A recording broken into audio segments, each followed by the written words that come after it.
received, which has about $340,000 in capital spending. Sewer district number 6. Sure. Thanks. So for the financial plan scenarios that you're looking at, Phil, you offered no recommendations. So basically, whatever the town told you they were looking at for a revenue, that's the number that you went with. No. So what I did was I just assumed that revenues would go up by 3% per year, 5% per year, or 7%, and assuming.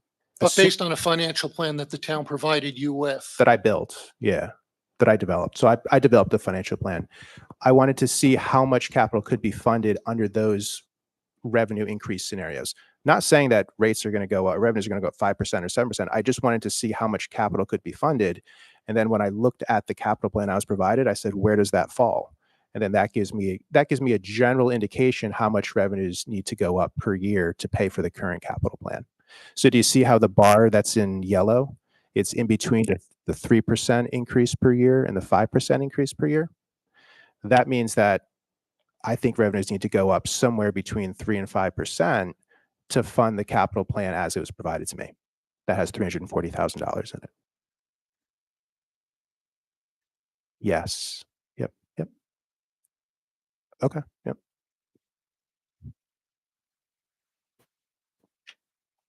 Thank you. Okay, I see that you're providing a lot of information, historical as well as going out 5 years.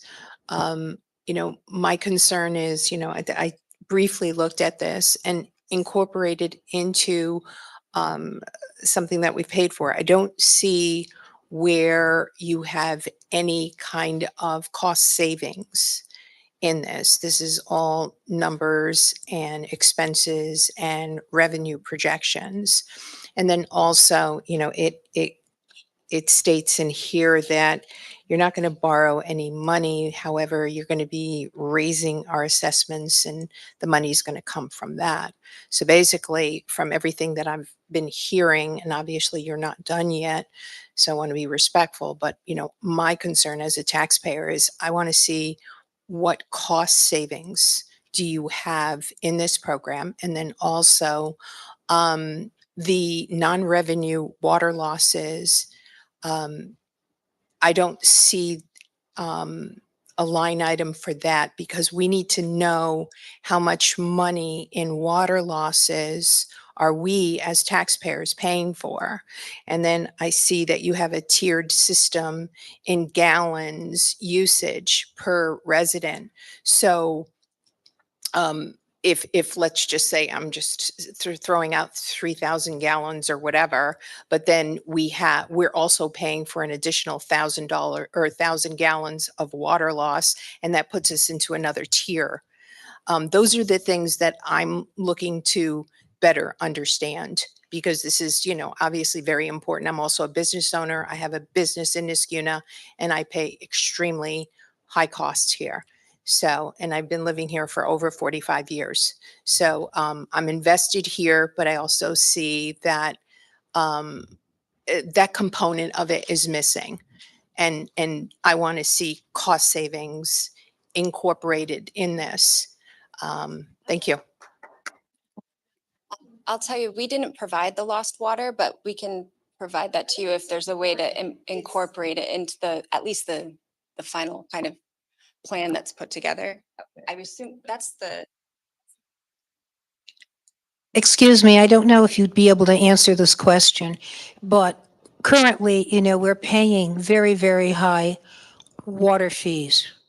And my question is, when you looked at the calculation that was used, the formula to develop the scenario, how much we would pay in our households, did you find that calculation benefited the town versus the taxpayers?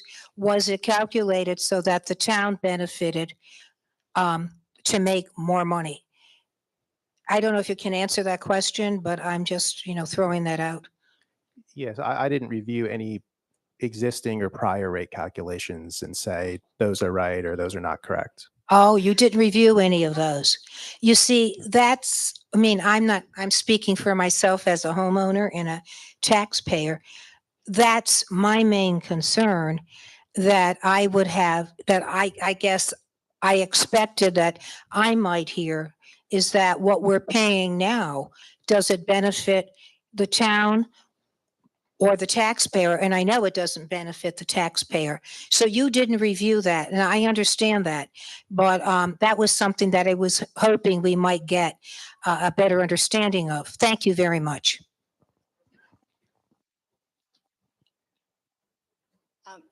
Just so you know, we've got a lot more to go through, and part of the recommendations that he's making is sort of explaining what he would recommend for a rate structure. And there's a few options in there.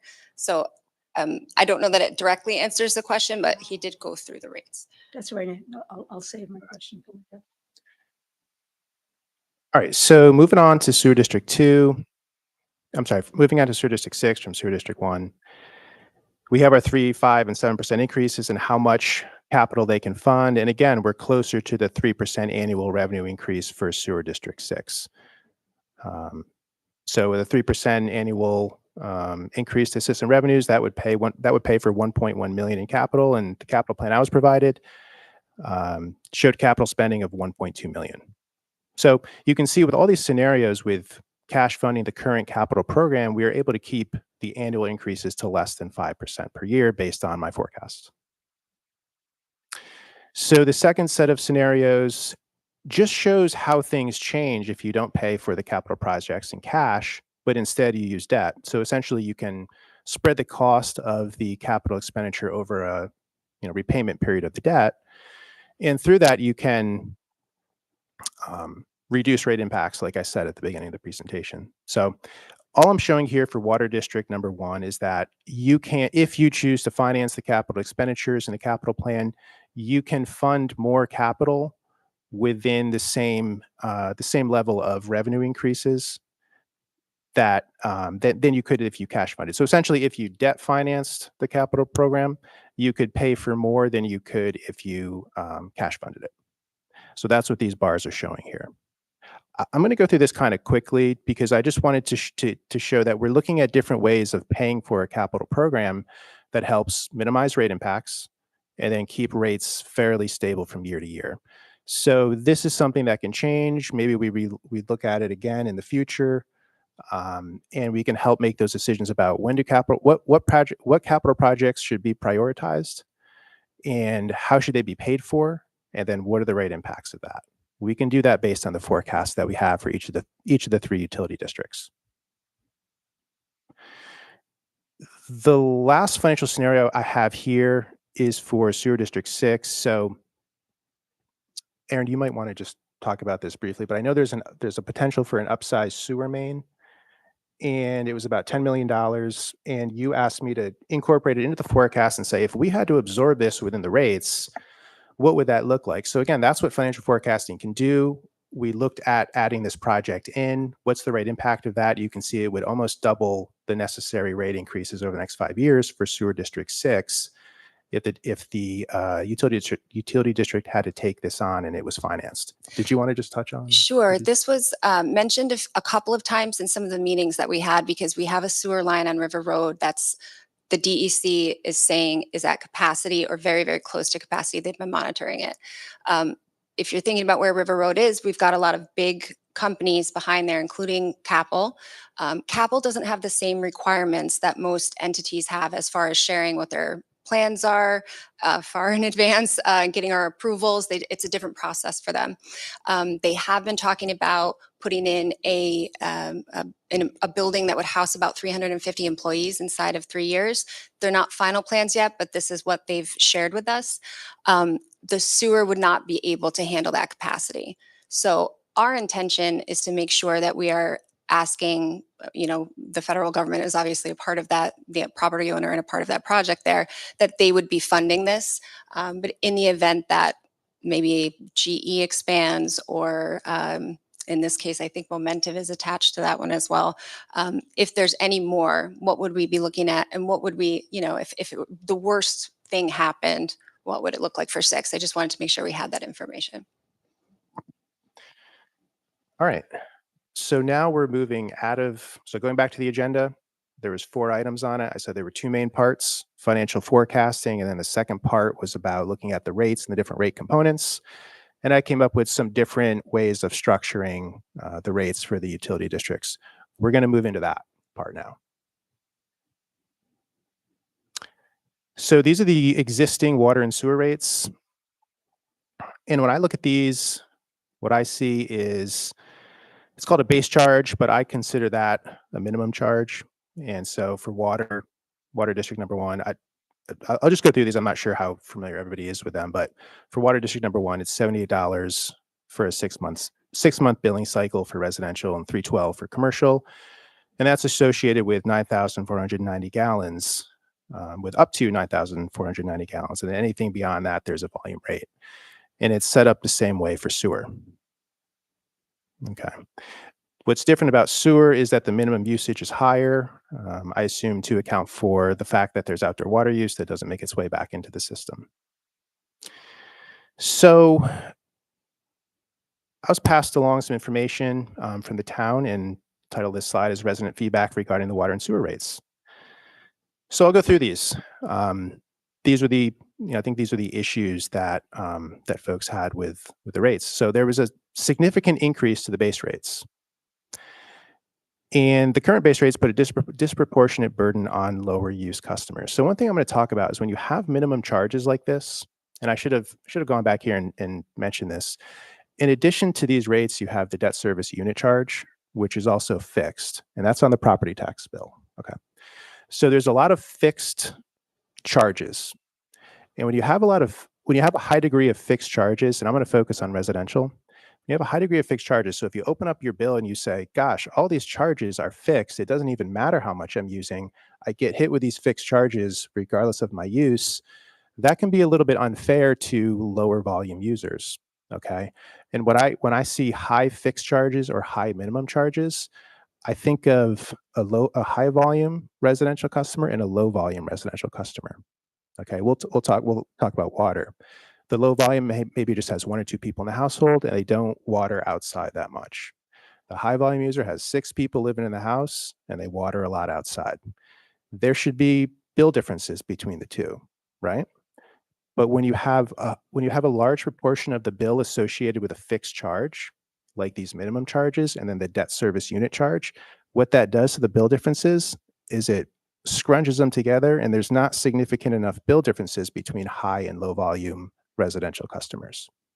So I think that that's what's being said here. The current base rates put a disproportionate burden on lower use customers. On the commercial side, if you were to significantly increase the base rates to generate additional revenue, you're putting more of a burden on the smaller commercial customers because these minimum charges are a larger proportion of their bill. If you're a large commercial customer, you blow right through those minimums, and you probably don't even notice them. So if you bump up the minimums a lot, you're putting a higher burden on the low use, let me say low use, but more like the reasonable use commercial customer. Okay. So having fixed charges that are a substantial portion of the bill is not always a good thing. From a revenue stability standpoint, it can be good, but from an equity or fairness standpoint, it's not always a good thing. I'm going to talk more about that.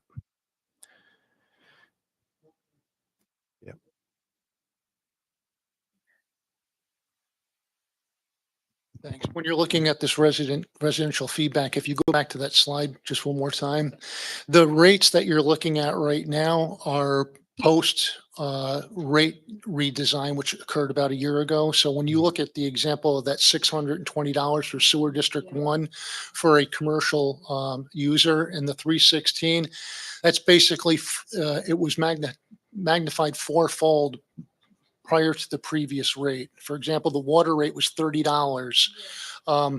And what happened with the rate design was it amplified everything here, and it also dropped the minimum uses, the minimum use levels, and upped all of the rates per 1,000 gallons. So everything that you're saying, I fully understand and agree with what you're saying, but had you looked at what the rate design was in 2022 and did a side-by-side comparison of these basic rates and the minimum usage values and the rates per gallon, you would see what a significant adjustment was made in a matter of basically one billing cycle. So when you're talking about all these things going forward with this 26 to 2030 plan and capital improvements, it's based on these rates, which went off the charts from the year prior. And that's why everyone's been out of shape. Yes.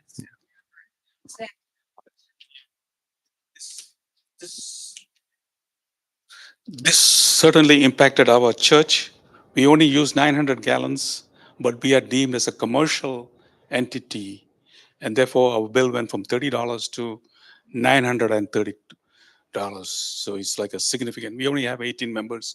We don't water the lawn, we just consume 900. It's really unfair about it. Do you mind if we get through this section? Because I feel like it'll answer some of these questions. Is that all right? Okay, so the bottom line of minimum charges is I don't really like minimum charges, and I don't really recommend minimum charges. Minimum charges are just a revenue stability tool.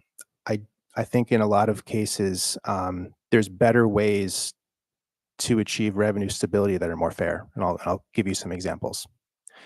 So anyway, these are the other.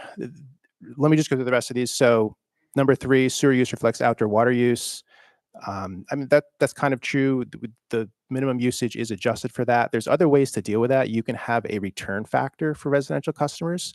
So instead of just grabbing their water consumption, you can take their water consumption and multiply it by 80% and say that's what they're going to get billed for sewer use. Commercial customers typically don't get a return factor to account for outdoor water use, but I've seen residential customers get a return factor of about 20%. Again, you assume that there's outdoor water use and not all the water makes its way back into the system. The other thing that's less common is you can look at a customer's average winter water use. So nobody's really watering outside here from, December through February. And you can say, that's what we're going to bill you for sewer. We're going to bill you based on your average winter consumption. But that would be a little bit hard to do in this situation because you bill in 6-month cycles. So if there's concern about sewer being billed based on water use, an easy fix to that is to incorporate in a return factor for residential customers. Number 4, limited payment options in terms of monthly payment plans, more flexible terms on unexpectedly large bills. That's a policy. It's a policy decision for the town. Rationale for increases to utility rates have not been well communicated, and confusion regarding changes to utility charges included on the property tax bill. These are just some other things that were brought up. And then these items are from the town. So reduction in some larger commercial entities, disproportionate impact on small businesses. I starred that because I wanted to talk about it, which I did. And no incentive to reduce usage below the minimum threshold. That's another issue with minimum charges. They're not really they don't really have a conservation orientation, if that's something that's important to the community. So I want to come up with some other ways to have a fixed revenue stream for the town, but not have minimum charges. So how could we size the minimum charges? And when I was saying when you're below the minimum and then you're getting the debt service unit charge, your entire bill is fixed. That creates issues. So if I look at industry data, and let's look at the chart on the left. This is water industry data. They surveyed a bunch of water utilities and they said, for your customers that use 5 CCF, which is 3,740 gallons per month, what portion of their bill is fixed and what portion of their bill is variable, as in it goes up and down depending on how much they use? It comes out to about a 50-50 split. So for a typical residential customer, half their bill is associated with a fixed charge and half their bill is associated with the volume rates. That's typical throughout the industry. So if I were to design a different type of fixed charge, that's where I would try to land so that it comes out similar to this. That's reasonable. Keep in mind, most of the utilities costs are fixed. They don't vary based on water consumption or sewer use. So I did a few quick calculations based on the existing rates. And I think I had the water rates coming out to about 60% fixed, but then if you added in the debt service unit charge, it's even higher. For the sewer districts, it was up around 70 to 80% fixed for a customer with 5 CCF. So it was really high. So the really high proportion of typical customer bills are from fixed charges. And I think there should be, there's concern about that. And I understand that. This is just industry data showing what's typical. So let's look at a rate structure alternative that I came up with to do away with the minimum charges. So for water district number 1, and actually let me pause. So in order to come up with rate structure alternatives, I need to look at customer data. And it was a little difficult to pull the customer data we needed out of the billing system. So I did the best I could with the customer data I had. So these are just these calculations are just using the best data I had from the billing system. They're more of, I think I was saying these are kind of rate alternatives in concept, but let's talk about them. So instead of the minimum charge, here's how I would set things up. I would have a readiness to serve charge. And here's how I would explain that. There's fixed for every utility system, there's a lot of fixed capacity related costs. So if they're fixed, the utility has to pay them regardless. And they're capacity related. And what I mean is that there's different types of capacity. I have a slide in here. It's one of my favorite slides.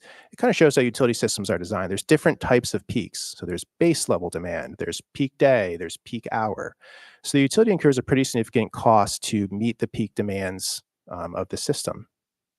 So if the costs are fixed, then let's recover a portion of those costs. We don't recover too much, otherwise the fixed charge is going to be really high. Let's recover a portion of those with a fixed charge. And if they're capacity based, then let's recover them based on the potential capacity demand of different customers. I mean, how could we measure that? Easy way to measure that is by water meter size. So if you have a small water meter, like a 5/8 inch meter, your potential capacity demand is smaller than a customer with a 4-inch meter. Their potential capacity demand is considerably larger. They should pay more. So we don't have a essentially uniform minimum charge with minimum allowance with an allowance quantities that are the same for everybody. That's gone. We have a fixed charge called a readiness to serve charge, and it's scaled by meter size. And you can see here for Water District 1, it'd be $46.41, just based on the calculations I did preliminarily for a 5/8 inch meter. And it is substantially higher for a customer with a 4-inch meter. They need to pay more because they have the potential to use more of the system capacity. There's no minimum allowance associated with this. Everybody would pay that regardless of their water use, and then everybody would pay a volumetric rate.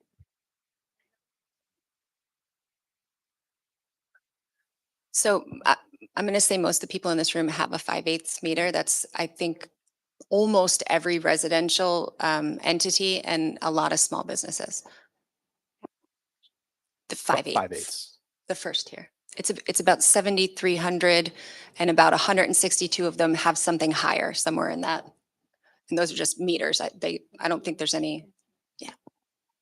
So just to understand, it's based on the size of the pipe, in other words, what the top capacity is delivered, but it's not based on actual. The readiness to serve charge is based on potential capacity demand. So it's the size of the meter. That's where the water flows through in the end. It goes through the meter.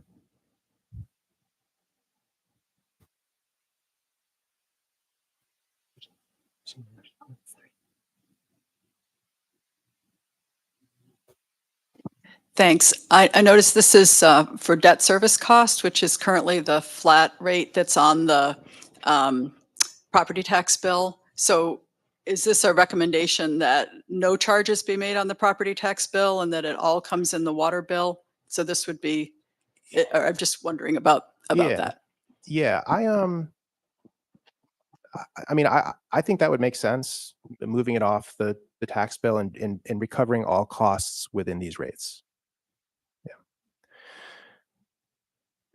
One other thing I wanted to say, and some of the text on the side is, I mean, it's as much for me as anybody else, but again, if I didn't calculate the proportion of a bill that would be fixed versus volume with this particular scenario because it's preliminary, but I'll bet you it would be a lot closer to the 50-50 split that I showed you is common industry-wide and is generally accepted as pretty fair. The other thing that I would use to design these rates are how much fixed revenues should the system have? Like I said, about probably 80 to 90% of the water system costs are fixed. The town has to pay it regardless of whether anybody uses any water whatsoever. So if you just had a volume rate, your revenues would swing a lot. And that's one of the reasons why utility systems have fixed charges. So I set it so that revenues from a fixed charge, whether it's these readiness to serve charges plus the debt service unit charge, would be no more than 30% of total system revenues. I'm going to flip to more industry data. Again, this is from a different survey. It's amongst larger water systems.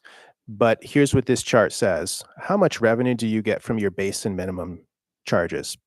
And the percentage is rising. If I drew a best fit line through this over the last 13 or 14 years, it's rising and it's about 30%. So utilities on average typically get about 30% of their revenues from the fixed charge. So that's how I would, that and getting that 50-50 split on the residential bill, that's what I would use to design these readiness to serve charges. So what are some benefits of this rate structure, which includes a readiness to serve charge, then a volumetric rate? Recovers costs from customers with higher potential capacity demands more fairly than the existing rate structure. It maintains a reasonable amount of revenue stability. I think that's important. And I said 30% of revenues will come from a fixed revenue stream. Customers can meaningfully reduce their bill by reducing their use. If you're just below the minimum charge right now, you can't reduce your bill. So this would allow you to reduce your bill because every unit of consumption you're charged for. And it encourages conservation. I think on the slide where feedback from the town, it said, how are we really encouraging conservation for people that are below the minimum charge? Or when there's high fixed charges in general, that's not really conservation oriented. So this rate structure is more conservation oriented. I'm just showing the same things for Sewer District 1 and for Sewer District 6, but I think you all are getting the point. Again, readiness to serve charge, that's paid every 6 months, and then you're billed using a volumetric rate on all of your water consumption / sewer use. So that would be the change here. Here's a second option. Yeah. Is there a more fairness in the ready to use where it's say 20% or whatever, and then the remaining is on volume so that the more you use, the more you're going to pay. So there's Is a it more fairness fair? component there. And just the ready to use, in other words, it's the town still has costs, even if you're turn the water off or you're a minimal user. In other words, that 20% ready to use basically says, look, even though you're a low volume user, we still have to maintain the line out in the street and the staff and pay the chemicals to clean the water and all that sort of stuff. So it's fair to have that minimum charge, I guess, to It is. all Yeah. customers. Yeah.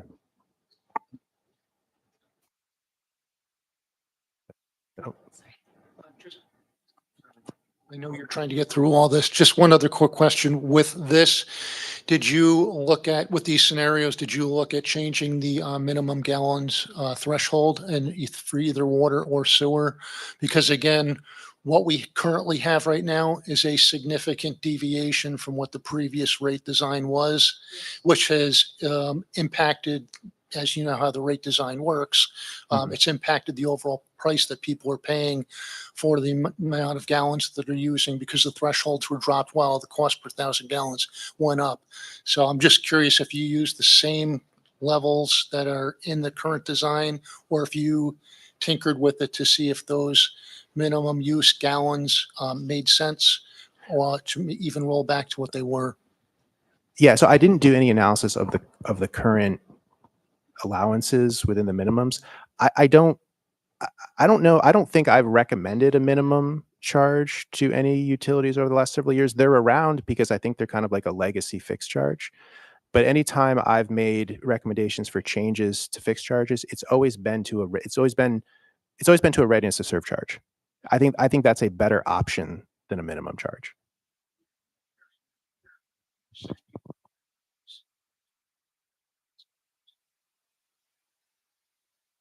Yeah. Yeah. Yeah. And now you're going to have that difference between if you've got a small household where there's one or two people, and this is sewer, but if you go back to water, let's say you have a small household, they don't water outside very much. They'll pay $46.41 for a portion of the capacity related costs, which they could use. And then they'll pay a volume rate. But then their neighbor who has 6 people in the house and waters outside all the time, they're going to pay $46.41. And then all that volume times $6.83. So you're going to get wider bill differences between those higher and lower residential volume users. So, all right. So the other alternative I put together, it's the same as the first one. So it moves away from the minimum charge and it uses a readiness to serve charge as the fixed charge.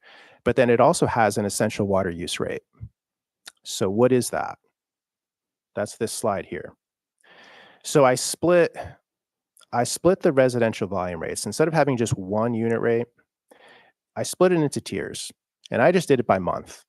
I know it's billed in 6-month increments.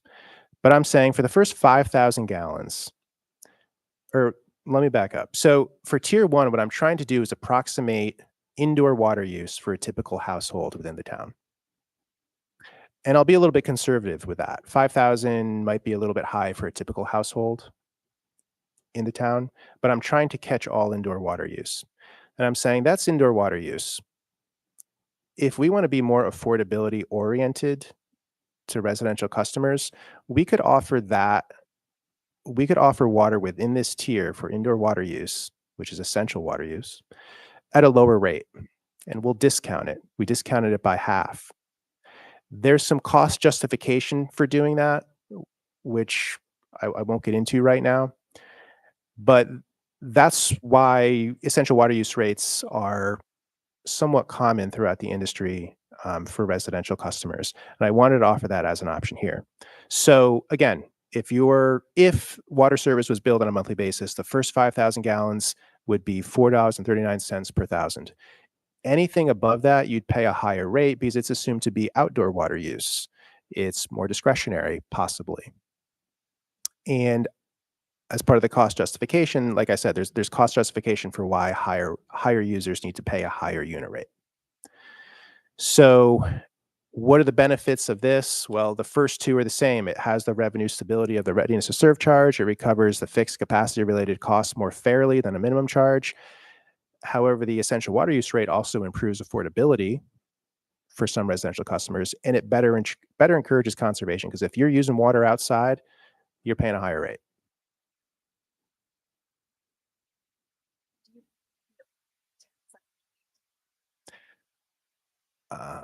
So that's how I would set that up. What are some benefits? We've kind of touched on it, but water for basic indoor purposes is supplied at a lower rate. It's generally it can be cost justified as part of a cost analysis. We do these types of cost analysis all the time. We didn't do it in this particular rate study. And it can help support conservation initiatives. What are the drawbacks? Increased complexity. Now you have 2 tiers for water use. You have to explain to everybody why the first 5,000 gallons are billed at 1 unit rate and anything above that are billed at another unit rate. Some larger households may have indoor water use that goes through the threshold. Again, the threshold is an approximation of indoor water use for most households. Some might go over. Then lastly, and this is typically the most complicating factor, is if you have multifamily buildings or multifamily houses where there's 2 units, but they're served by 1 meter, you'd have to inventory those and say, hey, we got to expand that tier.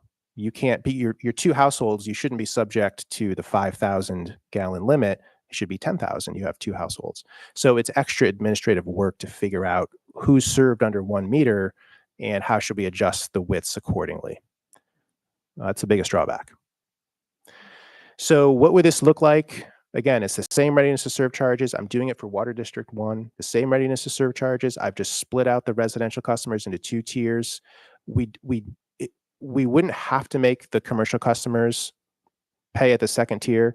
You could do a cost analysis and come up with a cost justified rate for commercial customers. I'm just showing it conceptually here where they just pay the higher rate and that the discount is given to the first 5,000 gallons of residential customers only. Okay. Everything else is the same. Readiness to serve charge is the same. It recovers about 20% of the system's revenues. Add in the debt service unit charge, that's 30% of total system revenues. So we're right at that sweet spot as far as designing the fixed charge to recover what's typical as far as fixed revenues. The question is, how does that affect a residential customer bill? So if we look at the first alternative where we just had the readiness to serve charges and the single volumetric rate, assuming 4,000 gallons of water consumption per month, which is about typical in the town, that bill under the rate alternative 1, which again was just the readiness to serve charge and the single volumetric rate, it's $210. But if we implemented this essential water use rate where residential customers were paying a discounted rate for indoor water use, the bill over a 6-month period would drop to about $150. So it's a pretty substantial bill difference. You can affect some pretty substantial bill reductions with an essential water use rate. How common are they? This is more industry data.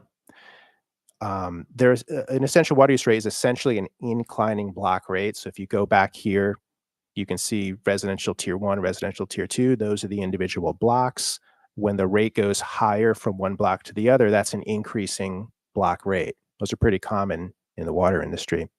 So you can see about 50% of utilities have some type of inclining block rates for residential customers, whether they call it an essential water use rate or not. It's a lot less common for sewer because it's not cost justified for sewer, but you still can do it for sewer if you want to have a strong affordability orientation for residential customers. So again, more common on the water side, less common on the sewer side, but you could do it for both. All right, and I'm wrapping up here. This is a link where I think folks can go to provide additional feedback if you didn't get a chance to speak tonight. That's the online form. There's also a paper form if you would prefer it in the back. And you can add any comments in here. It's just right on the website. If you don't remember this, just go to the water and sewer website and you'll see it right at the top too. And I'll leave it up if you want to take a picture or write it down. And we have like 5 more minutes so we can. Phil, could you roll back to the slide that that had the rates? One more, I think. Yeah. So, and these scenarios that you talked about, and I think it was basically 5,000 gallons a month is what you're talking about. Mechanically, how would the town do that? Would the town need to be doing water meter readings once monthly? Or are you talking about aggregating this? Because we get Yeah. 2 bills a year, right? You might use 6,000 gallons one month and 2,000 the next month. So mechanically, how does the town do that? Would they be doing 6 readings, or are we agging it up and dividing by 6 and saying you're averaging 3,800, therefore you fall under the threshold, therefore you're in tier 1? How did you envision that happening? The second way, you would aggregate it. So 5,000 gallons times 6 months. I want to thank you for the study. I genuinely really like it because one of the issues I had when this change first happened was when you hear that churches and the American Legion are being asked to pay $2,000, it's absurd.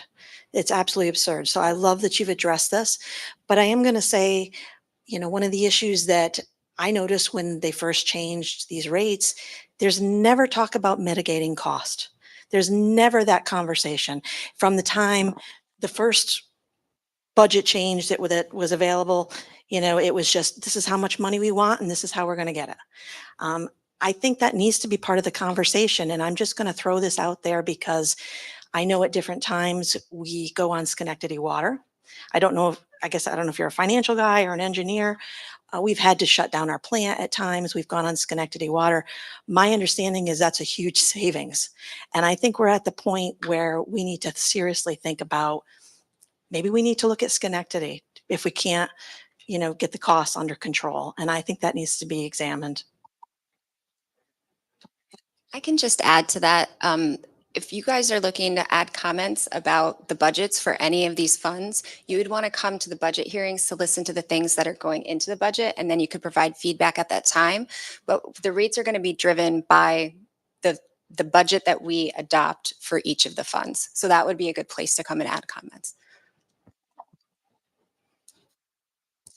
Yeah, my name's Tom McGarry. I'm actually the commander of the Legion post she's referring to, but I was just curious, and I don't know if this is a unfair question to you or not, but you know, we're charged as a business, and obviously we're a non-for-profit. And in talking to other people, I understand a lot of municipalities charge non-for-profits differently, like not with a business rate, or I mean, do you know anything about that, or is that true or what? No, I mean, I've seen some water utilities subdivide classes like that, but I can tell you, I'm working with a pretty large utility in the Syracuse area, and they have residential, commercial, industrial, large industrial, and that's it. Those are their rate classes.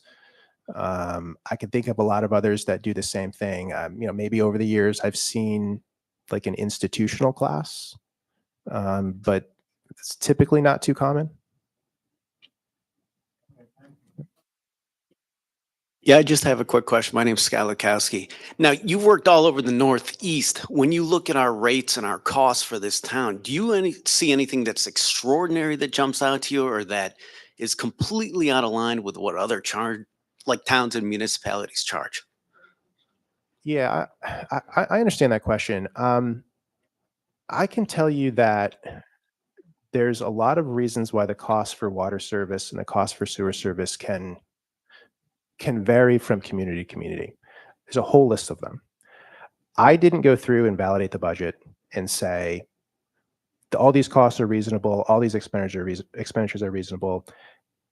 You know, do a capital assessment and said, yes, you need all these projects, you don't. This was a financial study based on the costs that were provided. So like Aaron's saying, if there's, you know, concerns about the budget or concerns about, let's say, the capital plan or how the system's operated and managed, I think that's separate from the work that I did here. Okay. And I'd just like to make one comment too, for everyone in the room. When you think about it, it is kind of incredible that water comes into your house and you can do everything you do with it. And then all the waste leaves and you're looking at $20 a week still. When you consider all the costs and everything that go into it, it's pretty incredible that the town can pull it all off and it all works out so great.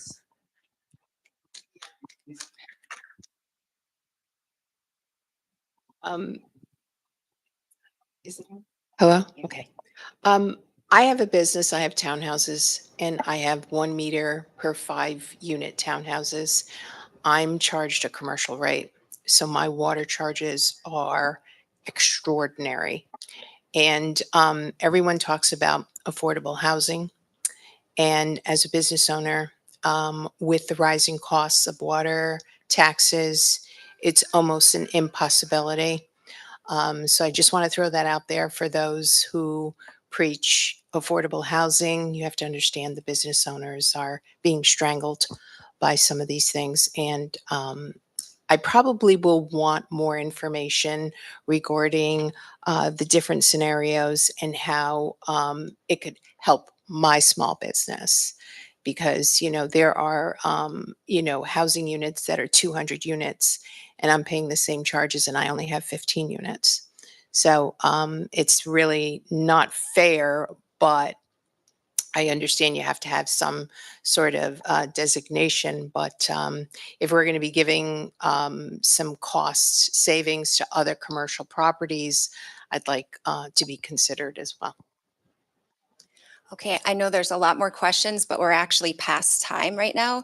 I'm going to stay for a little bit if I can help to answer questions. I'd be happy to. I do have to get home to my kids at some point, so I don't want to stay too late, but I really appreciate all of you for coming, and I hope that this at least gives you a first step kind of digesting the information, understanding what the options are. I expect this to be an ongoing conversation. We don't necessarily have to adopt rates until the very end of the year so that they're in effect for January. We'll also be going through all of our budget work where, if you have comments and questions, you absolutely can ask us about those things as well. But I'm interested in your feedback on the two rate designs because one of them is far different than the other. Okay. And thank you, Phil, very much.